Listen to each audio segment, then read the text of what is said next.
Pardon the interruption, but I'm Mike Wilbon. I know you didn't stay up to watch all the football and basketball last night, Tone.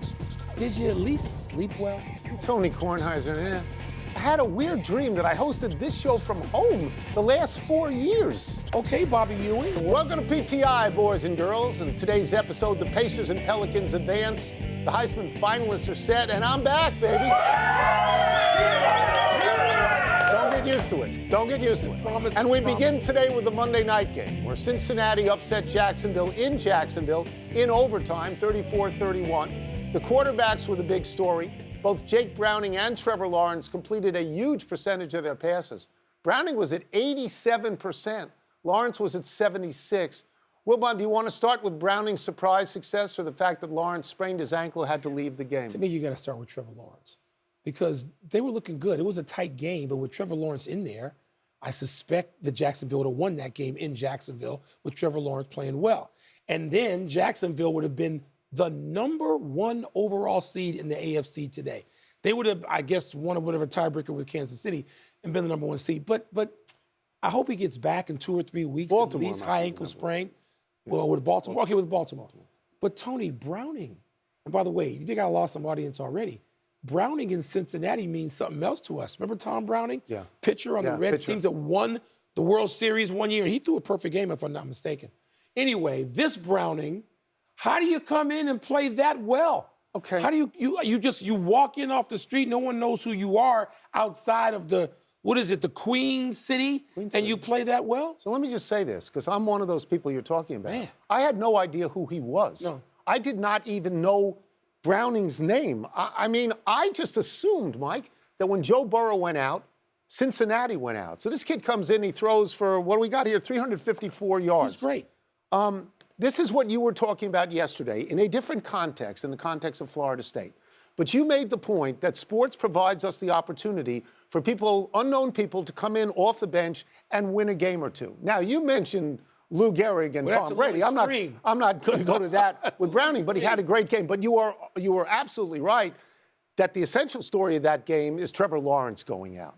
Because all the pregame chatter is about what you said, how they could be the number one seed in the AFC. That storyline goes away when he's trying to get up on his feet and he can't play. I don't know how long he's going to be out. High ankle but sprain. right now, Mike, if he can't play this weekend, if you took the 7 playoff teams right now from the AFC who would qualify, 4 of them will be without starting quarterbacks. Indianapolis is without one. Jacksonville, Pittsburgh, and Cleveland are without them. Quarterbacks, they've gone, and some of them have gone down this year, not last night, without contact. Like Aaron Rodgers, no contact. But Tony, yes, but yet you've got to invest something, if not as much money as you'd like, because Burrow makes all the money. That's right. You got to invest something, scouting prowess, in getting a backup quarterback because the odds your starting quarterback will be hurt are higher than you want them to be. So you get Josh Dobbs, who gives you 2 to 3 weeks of magic, but the magic goes away. There's a difference. If you got the overall number 1 pick like Burrow and Lawrence, you can't lose. It doesn't last forever. It doesn't. Let's move to the NBA's in-season tournament. Tyrese Halliburton, you've been hearing about him. Your boy. Had his first career triple-double to lead the Pacers over the Celtics last night, while Brandon Ingram had 30, and the Pelicans eliminated the Kings in Sacramento. Don't like that beam. Both teams now advance to Thursday's semis in Las Vegas. Tony, do you see last night's wins by the Pacers and Pels as big achievements, little achievements, or nothing at all? My first inclination is to say nothing at all other than a win in an 82-game season. Because I don't really understand what this necessarily gets you. It doesn't get you into the playoffs. I mean, there's no particular tangible reward for this thing. I mean, I honestly think that they ought to have something to do with the playoffs. But I will also say that because I don't really understand how it works, I could be 100% wrong. The players seemed to think it was a big deal. I saw the Indiana fans. They thought it was a big deal. They didn't think it was 1 out of 82. Now, maybe that's because they haven't had playoff success recently, or maybe it's because they beat Boston, which is the best team in the East. So I could be wrong on this. It may be at least a little something and maybe more. It means a lot to the two teams specifically. Not to me. I understand the in-season tournament.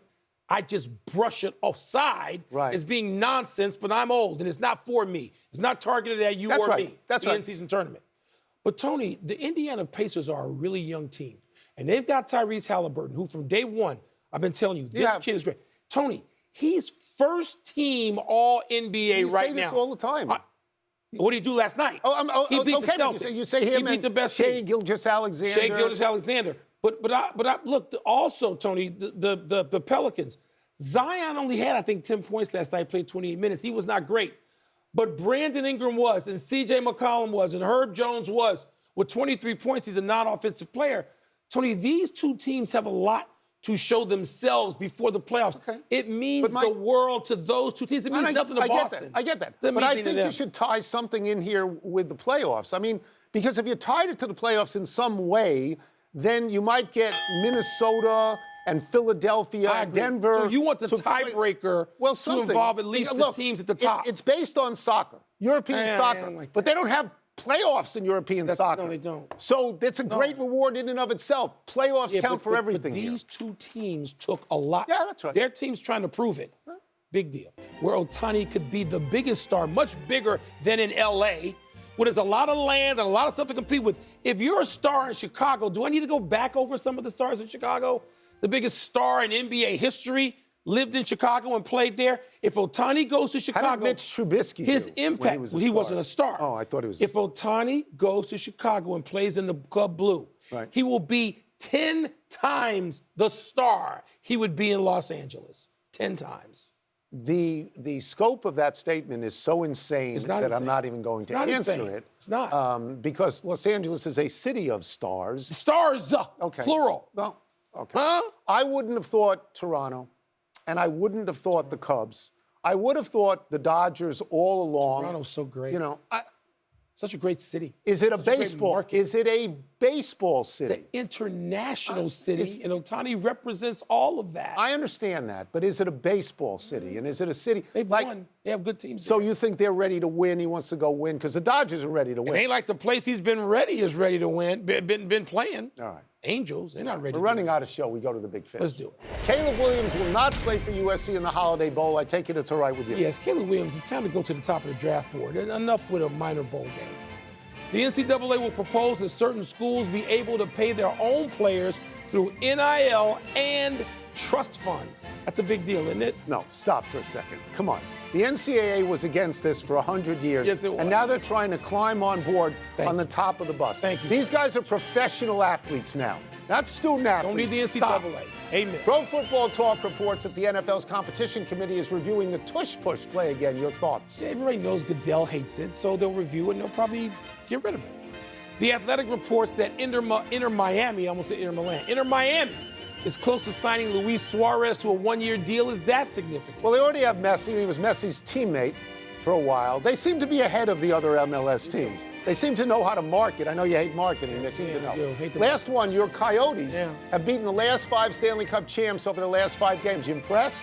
They beat the Caps 6-0 last night. It's hard to be impressed when you're playing in a place with 4,000 or 5,000 seats. But they're better. They're middle of the pack. I'm not going to hate on the Coyotes. I'm not going to do it. We're out of time. We'll try and do better the next time. I don't know if I'm going to be here the next time, but maybe sometime. I'm Tony Kornheiser. I'm Mike Wilbon. Same time tomorrow, Knuckleheads. I'll be here. Well, I'll be in Vegas. You're not going to be here. Story. That's why I'm not going to be here. Get the PTI podcast on the ESPN app or Apple Podcasts.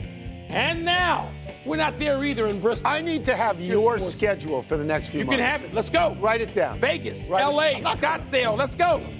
Stop. PTI.